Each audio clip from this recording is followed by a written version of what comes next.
Қазағым, ғұмыр кешті бұлай кім? Іргемізде ібілістер жүр айқын. Жарты әлемді топан басып жатса да қазағымды қинамаушы еді бұлай тым. Көз көбейді, неге бізде жылайтын? Шал көбейді, қыздың тәні ұнайтын.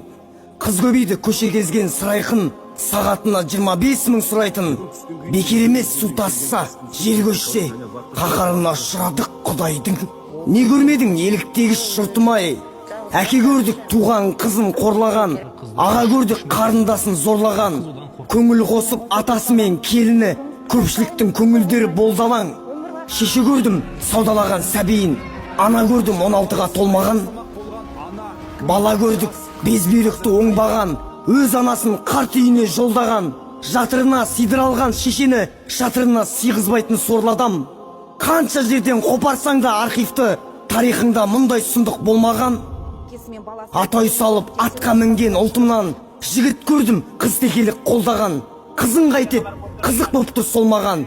Қайран менің ез боп кеткен елім-ай, ертеңіне көз жүгіртіп толғанам. Қоқыстағы шарананы көргенде қайғы жұтып қаламды қолғалам. Осыншалықты жиіркенішті қоғамда өмір сүріп жатқаныма қорланам. Қорланам да қапаланам халқыма. Жасамаған жауыздығын қалды ма?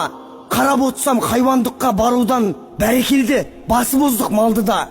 Сауысқандай сақ бола алмай салтына, бір басына жиналуда бар күнә. Өлмейтіндей өмір сүріп жатырмыз, бармайтындай жаратқанның алдына. Амалыңды жасамасаң қазірден, қияметте қадірің жоқ, Раббыма.